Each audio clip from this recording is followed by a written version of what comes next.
Ladies and gentlemen, this is a video I have been working on for a very, very long time. If you didn't know, at the beginning of this year when Modern Warfare 3 came out, they introduced this cutscene that you are seeing here. And essentially, it introduced the Call of Duty cinematic universe with a bunch of different Call of Duty titles all being brought together into one giant storyline, one timeline, if you will.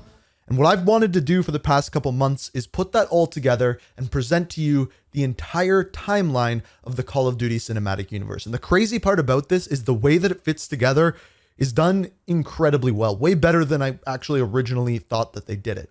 This is a video that has taken me the longest out of any video I made to put together, to write, to do everything, to edit. So all I ask is if you enjoy this video and maybe want to see more of these more in-depth ones, like maybe the full timeline of Warzone, the full timeline of Black Ops, things along those lines, just hit that like button. Let me know down in the comments. But as far as this video goes, it's a long one. Sit back, relax, and enjoy, because this is the full timeline of the Call of Duty cinematic universe.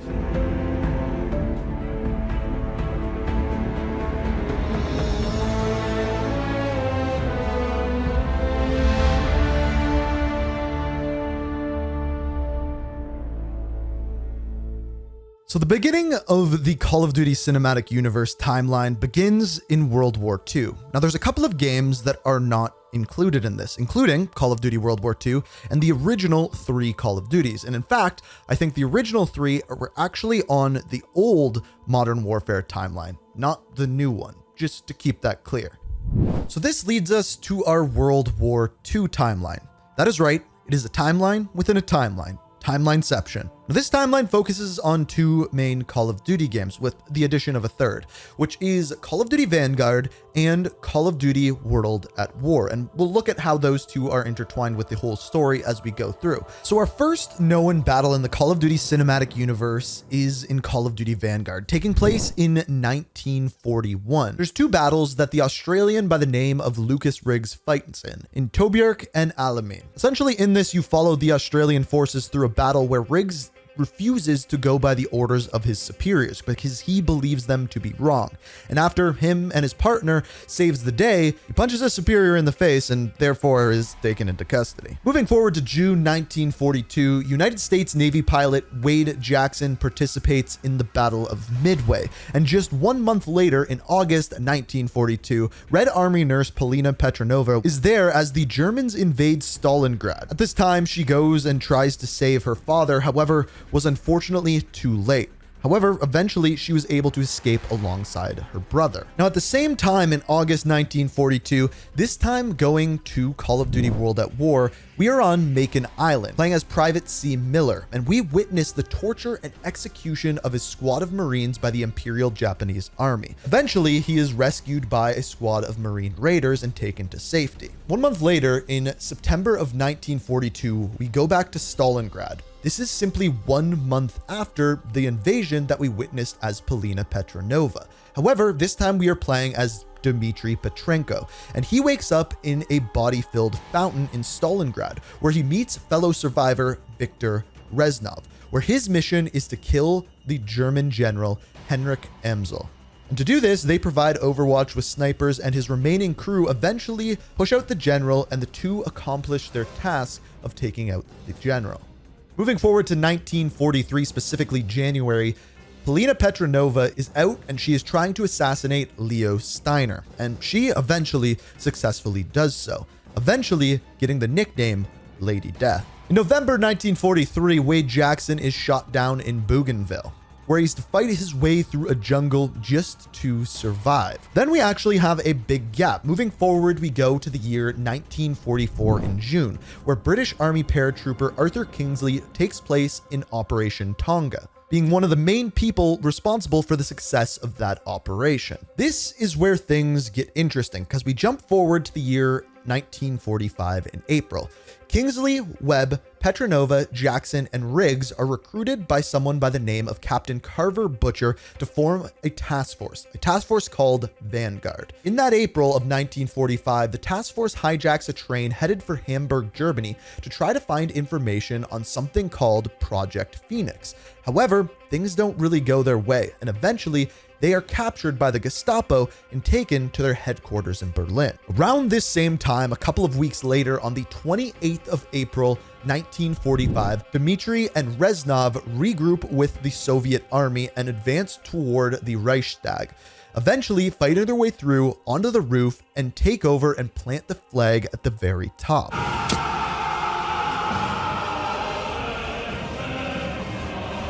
As long as you live, the heart of this army can never be broken. Things will change, my friend. As heroes, we will return to Russia's embrace. Now for this next part, we got to go into the real world, because on April 30th, 1945 is when it is said that Hitler was actually killed. And on April 30th, this is the exact time Vanguard finds out what is going on with Project Phoenix. It was a plan that once Hitler died, Freisinger would take over as the leader, creating the Fourth Reich. But don't worry, Task Force Vanguard somehow manages to escape prison and almost 15 minutes later take out Freisinger, making that entire plotline pointless. Freisinger never was able to take over, and that was kind of the end of World War II. However, there was one battle remaining. In May of 1945, Private C. Miller's squad assaulted a position on Okinawa, storming Shuri Castle. And by the end, they called in airstrikes that crushed the remaining Japanese resistance on Okinawa, and they took over and took the victory. But that wasn't the last thing in World War II, because of a mission in Black Ops 1 called Project Nova. On October 29th, 1945, Reznov alongside Dmitry Petrenko were on a mission in a very cold area to find Dragovich and Kravchenko, and they do, and eventually receives orders to capture Frederick Steiner, specifically alive. If they were to disobey these orders and kill Steiner, they would be killed themselves. Now, I could do an entire video on this mission alone, but I'm going to keep it brief. Eventually, they make their way onto a ship and find Nova 6 gas inside the boat. This time, Dragovich orders Reznov to be put inside and to be a guinea pig to test the gas on. In the other chamber beside him, Dmitry Petrenko is inside, and they use the gas on him. Reznov watches as Dmitry is taken down and completely and utterly destroyed by Nova 6 gas. However, before Reznov's chamber filled with gas, British commandos storm onto the ship, saving Reznov, and they are able to escape, at the time destroying all of the Nova 6 gas on the boat. However, Dragovich, Kravchenko, and Steiner all escape as well. And even though they destroyed all of the gas on the ship, Reznov still warns that as long as Steiner is alive, they can reproduce Nova 6 gas, and nobody is safe. And this brings us to the end of the World War II story. Going back to the full-on timeline, we are now looking into the 1960s, and taking a closer look, this is where we get to the story of Black Ops 1. Starting off in the year 1961. So we start out here in April of 1961. Mason, Woods, and Bowman go in an operation called Operation 40 during the Bay of Pigs invasion. Their job is one thing and one thing alone: assassinate Fidel Castro. And they do so, seemingly, except for one big problem. It's a fake. It's a body double. It is not actually Fidel Castro. So they go in, and when they're escaping, they finally get to an airstrip. However, there's a problem. The airstrip is blocked. So Mason jumps out of the plane, destroys the blockade, and when he does so, he is unfortunately captured by the Red Army and taken to Vorkuta prison. Mason is then held captive in Vorkuta prison for over 2 years, all the while being tortured and tampered with and brainwashed by none other than Nikita Dragovich, Frederick Steiner, Kravchenko, all putting a numbers sequence inside his head. However, at the same time, he meets a fellow soldier, one from Russia, by the name, you may recognize it, Viktor Reznov, and together they mount an escape for Vorkuta prison. They work their way through the prison yard, and by the very end, they end up escaping on a train, or I should say, Mason ends up escaping on the train. Viktor Reznov ends up driving off into the distance, and it's never really confirmed whether or not he was killed or not at this time. I do have some videos up on the channel about that one though, if you want to check it out. Now, after escaping from Vorkuta prison, he is then sent to meet with JFK. And in doing so, JFK emphasizes the importance of the people that he has dealt with, Nikita Dragovich, so on and so forth. However, we see Mason start to deteriorate, and we question whether or not his brainwashing has caused him to want to assassinate now JFK. And just a few weeks later, this is what actually happens in the real world and in the game story as well. And it's never really answered whether or not Mason was involved in this. Again, I do have a video on the channel about this, but he is sent right back into hunting these people down like Dragovich, like Kravchenko, alongside Frank Woods.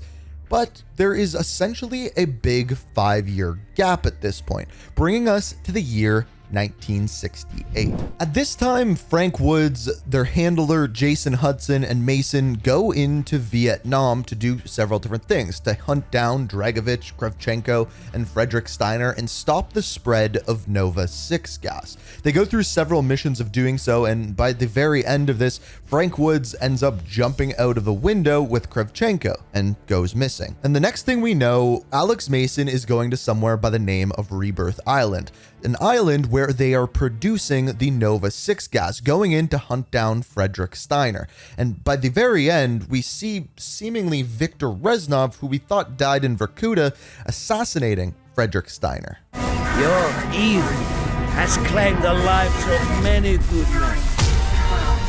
No longer.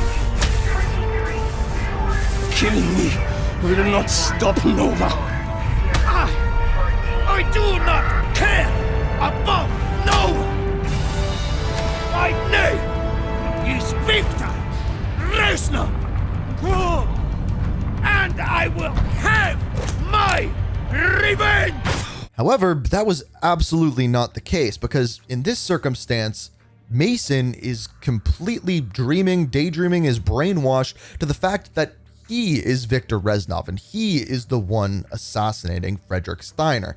He kills him, takes him out, and seemingly Nova 6 gas can no longer be reproduced. At least for now. We'll come back to that one. This brings us back to where the game started, the interrogation room. Once again, this is happening in the year 1968.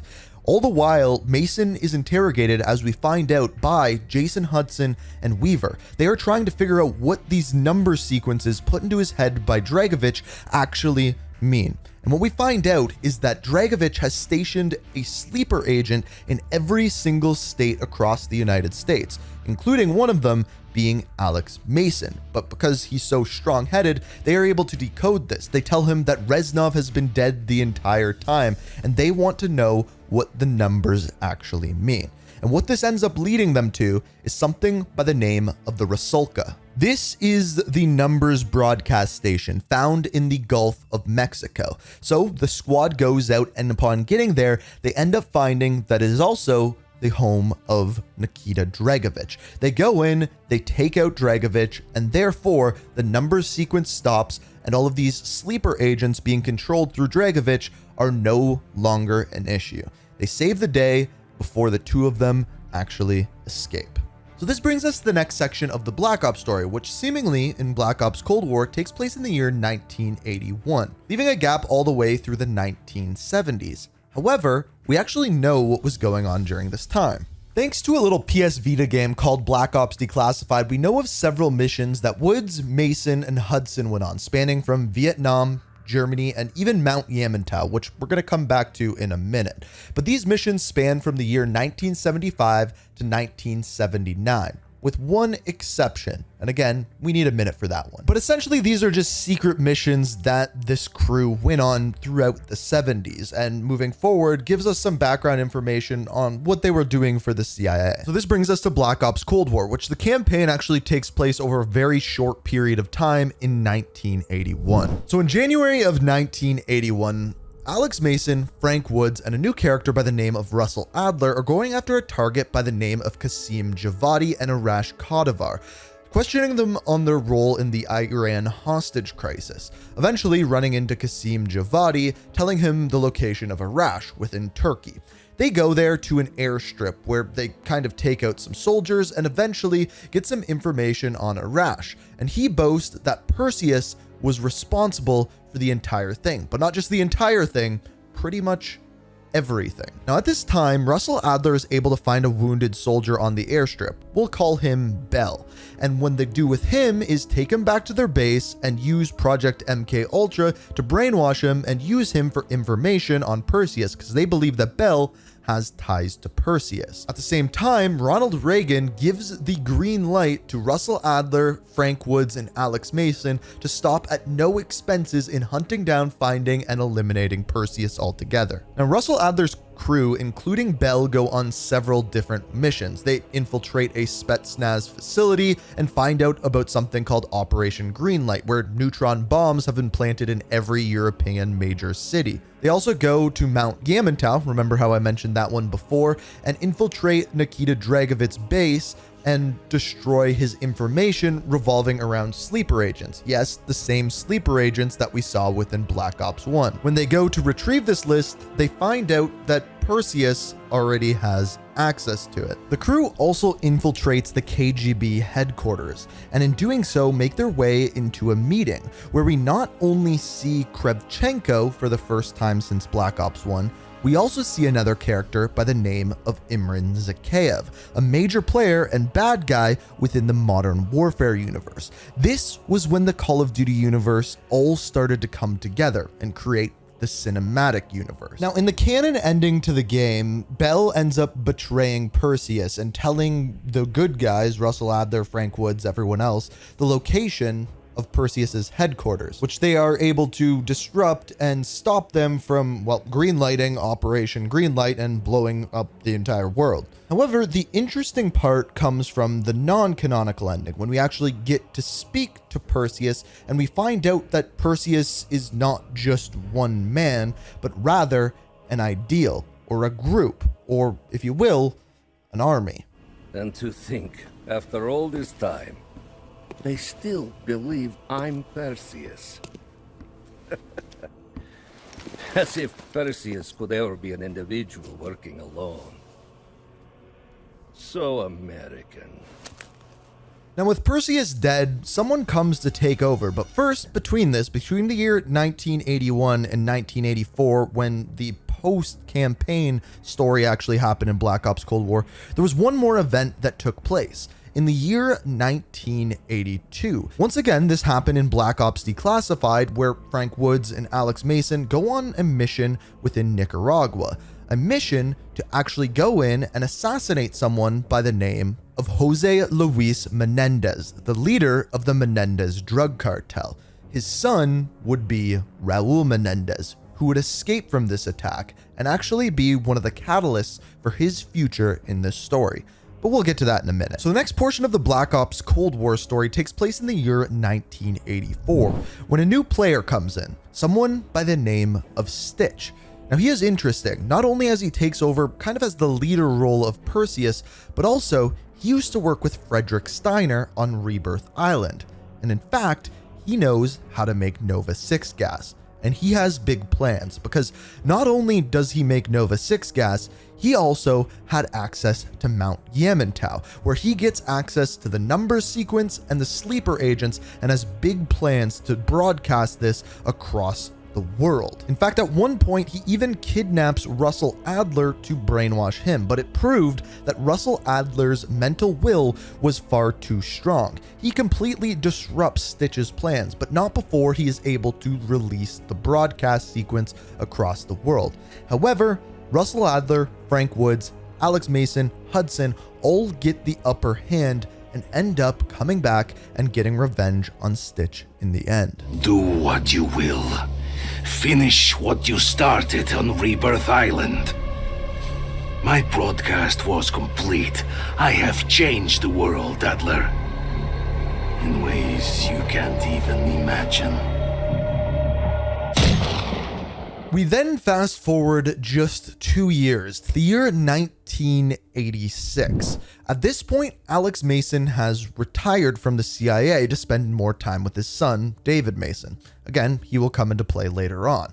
However, he is then approached once again by Jason Hudson, telling him that his best friend, Frank Woods, has been captured and he needs help. So, Alex Mason goes to Angola to get information on what has happened with Frank Woods. He finds out that Frank Woods is in a shipping container on the Cubango River. So Alex Mason goes in and saves him, and we find out that he was captured by someone by the name of Raul Menendez, a Nicaraguan drug runner. Now, Menendez at this point has a huge hatred for America, hence why he took Frank Woods hostage. He was American.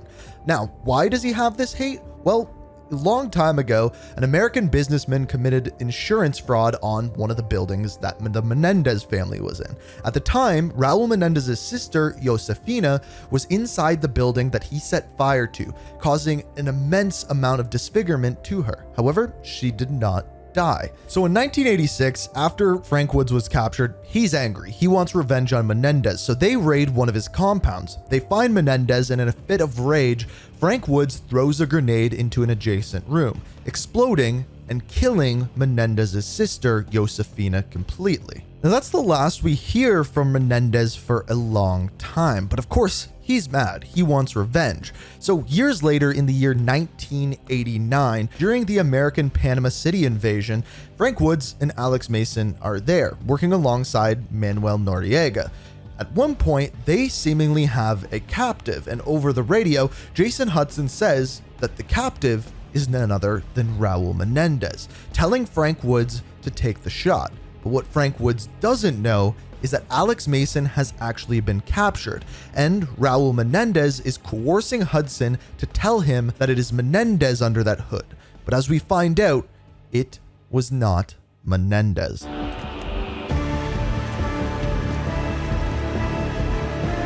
What are you looking so smug about?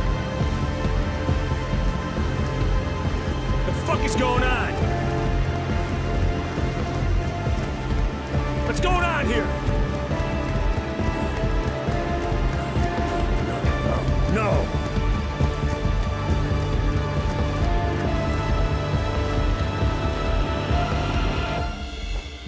Mason! Fool. You bastard!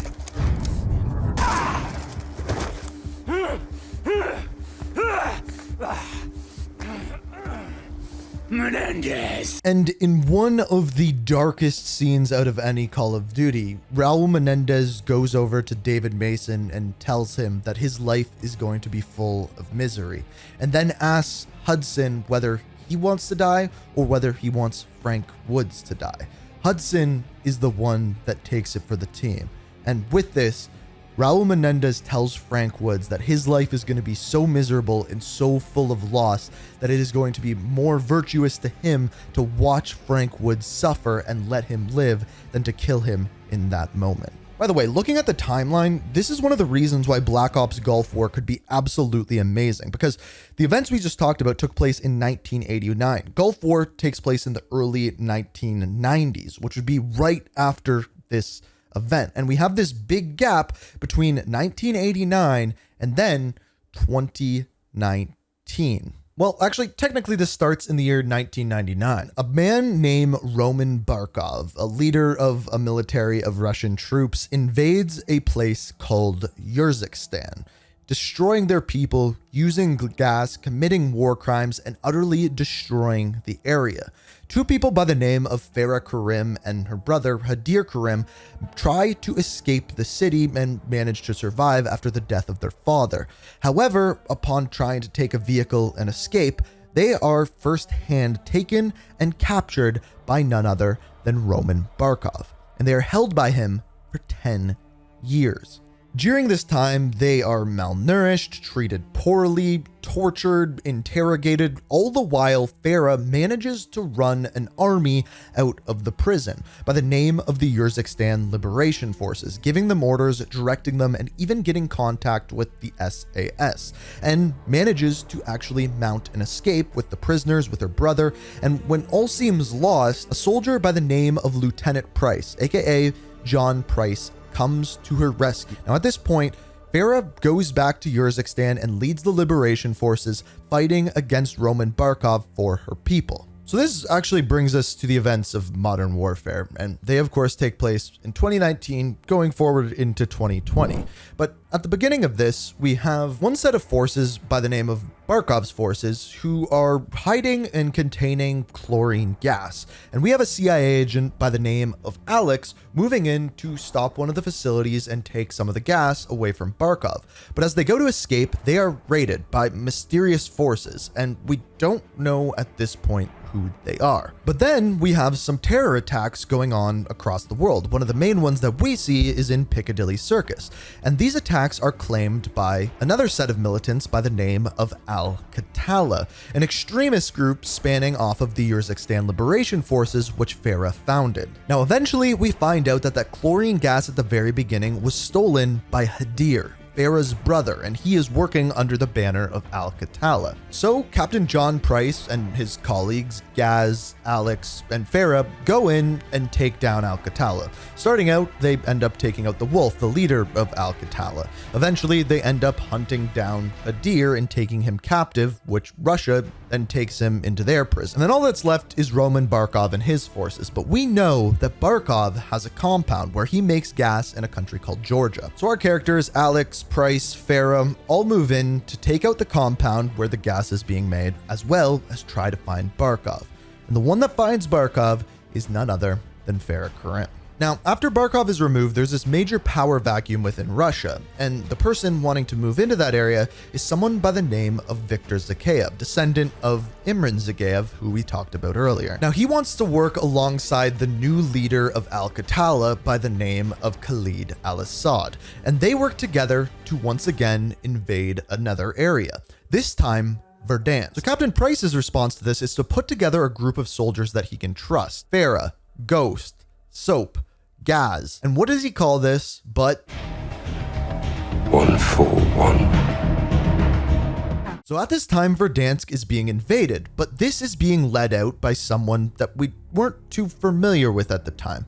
But as we find out, that person is none other than Vladimir Makarov. So he leads this attack on Verdansk, but he is captured by the 141 and taken into a Russian gulag. What time is it? What the hell do you care what time it is? Timing is everything, General. I think we'll all remember this moment. Some more fondly than others.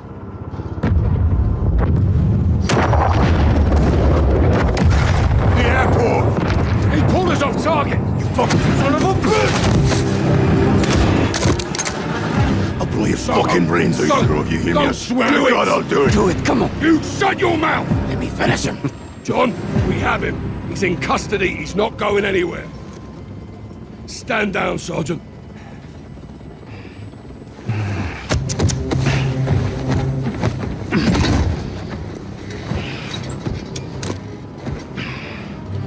I thought you were the good guys. You gonna rot in hell for this. You'll die in the gulag with the rest of the Russian rats. I'll be seeing you again, McTavish. I promise.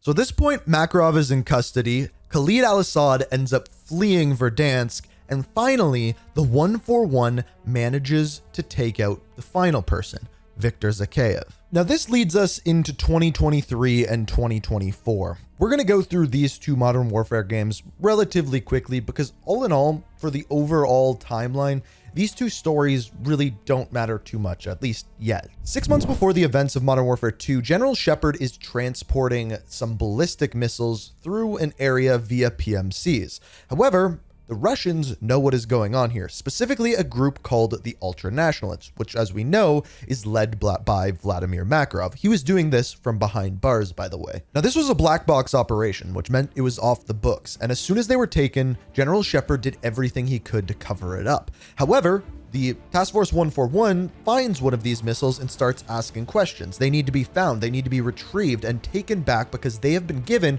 from the Russians to someone in Al-Qatala. Task Force 141 goes and finds all of the missiles. General Shepard and Shadow Company, his group of PMCs, then turn on Task Force 141. 141 goes dark, throws on some ghost masks, and gets their revenge on Shadow Company, seemingly blowing up Commander Philip Graves, but simply don't worry about that one because he actually wasn't inside that tank that they blew up. And General Shepard completely disappears. He is now in the wind. But don't worry, by the very end, we took out one of the leaders of Al-Qatala and now no longer have to worry about those ballistic missiles. So this brings us to Modern Warfare 3, of course, taking place in the year 2023. And you thought we went through Modern Warfare 2 fast? Check this one out. So at the very beginning of the game, Vladimir Makarov is broken out of prison. The gulag that he was sent to after Verdansk, yeah, he gets broken out of there. His goal is to cause World War III, and to do this, he tries to take out a bunch of attacks, framing the Urzikstan Liberation Forces. Every single one of those attacks is then thwarted by Task Force 141.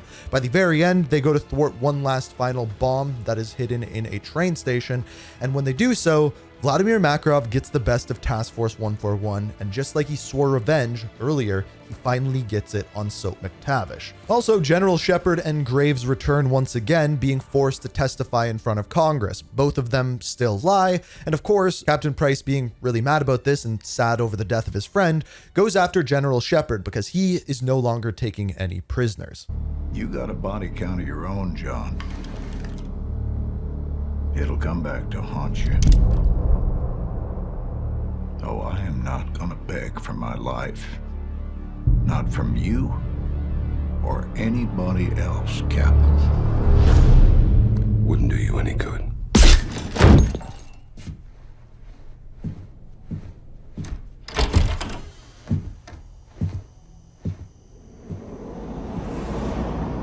So yeah, that is everything that takes place in Modern Warfare 3 that actually affects the overall story of the Call of Duty universe. But now we move back into the Black Ops universe, this time going back to Black Ops 2, but in the future, in 2025. So starting in Black Ops 2, David Mason, yes, Alex Mason's son, goes to a retirement home to seek out and find Frank Woods. Why? Because he has questions about Raul Menendez.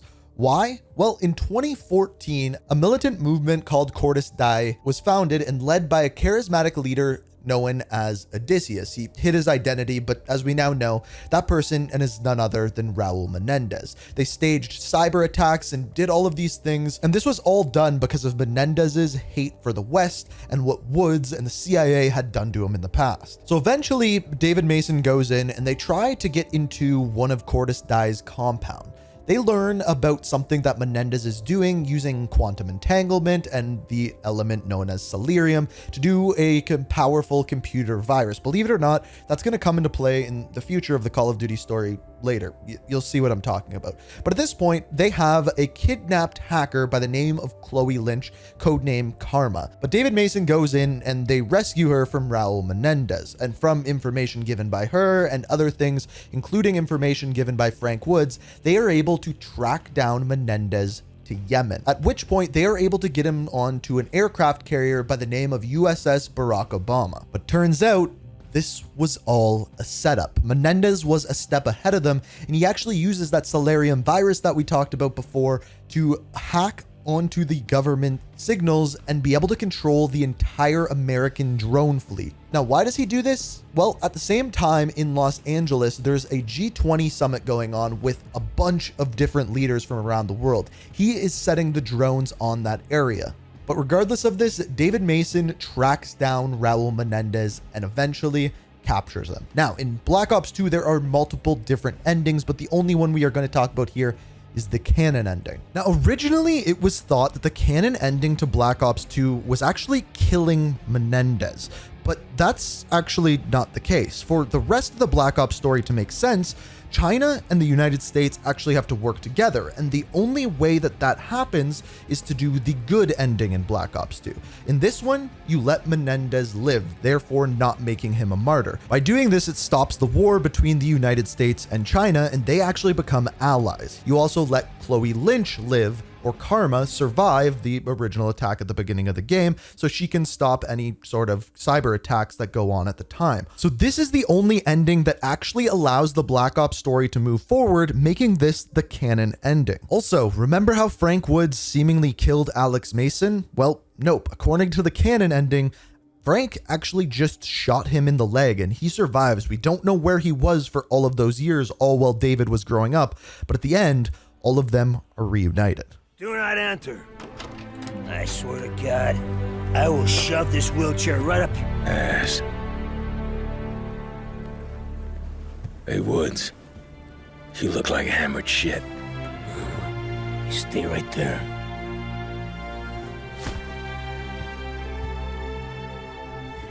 Mason, I shot you. Turns out you're a lousy shot. My ass. Where the fuck you been for 30 years? David Mason for Sergeant Woods. Another Mason? Oh, fuck. Secure the building. Hey, kid. Jesus, Come on, Frank. introduce you to somebody. Al, this is Dave. Dave, How you doing? this is your dad.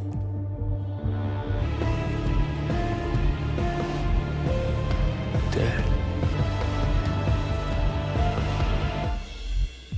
What the fuck? Oh, you got a couple of fucking broads. Work this shit out on your own. Need some smokes. You still got that scar?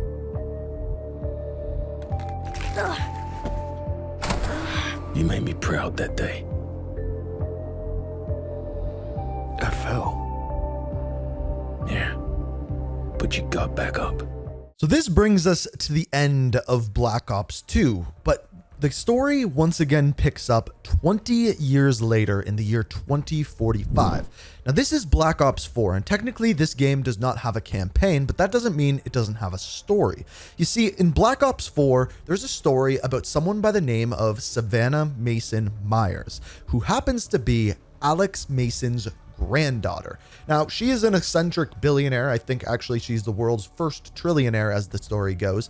And she has this idea of making a specialist program, taking these soldiers and turning them into super soldiers, whether that be fitting them with prosthetics, giving them upgraded gear, or even putting in a direct neural interface. She trains and upgrades these soldiers to make them the best soldiers possible. As it turns out though, Savannah had a sister by the name of Jessica Mason. And as it turns out, Savannah turned on her when she thought Savannah was taking things too far. So Savannah put a stop to Jessica, made her get captured, set her up. But as it turns out, Jessica didn't die. And she gets in contact with the rest of the specialists underneath Savannah, and they all turn on her by the very end. There isn't much more to this story as there was no campaign, but this is the story that we know. But there is one other thing.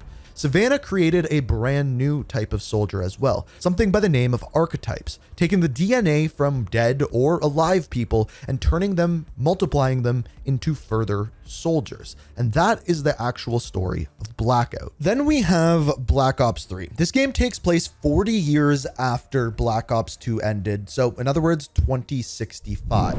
Now, this game is incredibly confusing and takes a minor degree in physics to actually fully understand. In the description, I will link my, I think, 30 to 40 minute long video going over the description of what happened in that game. But to keep it short, after the events of Black Ops 2, countries started to develop their militaries and specifically anti-air defense more and more because of the drone attacks caused by Raul Menendez.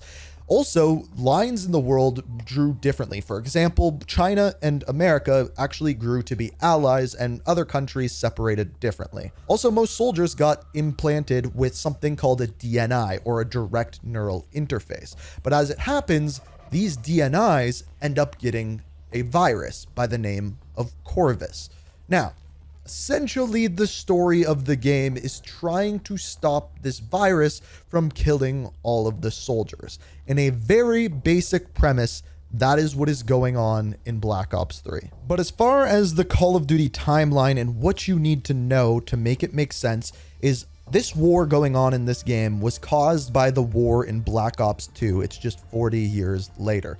There's higher technology, there's direct neural interfaces, and there's a virus going around with it, which you need to solve, and that is what the game is about. So this brings a conclusion to the entire timeline of the Call of Duty cinematic universe. Yes, there were some games that weren't included, like Call of Duty World War II, Call of Duty Ghosts, but as you can see, at the very end there, the timeline continues, because there might actually be one more game that's a part of this timeline, and that is actually Call of Duty Infinite Warfare. Now, there is a very, very loose-fitting piece in this game, and that is that one of the evil characters goes by the name of Radislav Barkov. Of course, we'd make the tie to Roman Barkov from, of course, Modern Warfare 2019. It is a stretch, and aside from this, I haven't found any evidence to connect the two universes, especially because Infinite Warfare takes place in the year 2187, so it is very difficult to do so. But what I am going to do is next Tuesday, March the 19th, I'm going to be live streaming the entirety of Infinite Warfare on my Twitch, which is linked down in the description. And the following week, on Monday the 25th, I will be uploading a video giving you my impressions and breakdown of that campaign. And if you want to see more videos like this one, more timelines, for example, we could break down the entirety of the Warzone timeline, or dive deeper into the Black Ops universe, or even look at the old Modern Warfare trilogy. Let me know by hitting that like button and commenting down below. And if you enjoyed this video, it took me forever to put together, so it'd be super greatly appreciated if you could like, subscribe, all of that kind of jazz. But as always, thank you so much for watching. I hope you enjoyed the video, and until next time, peace. We are reaching for the stars, but we're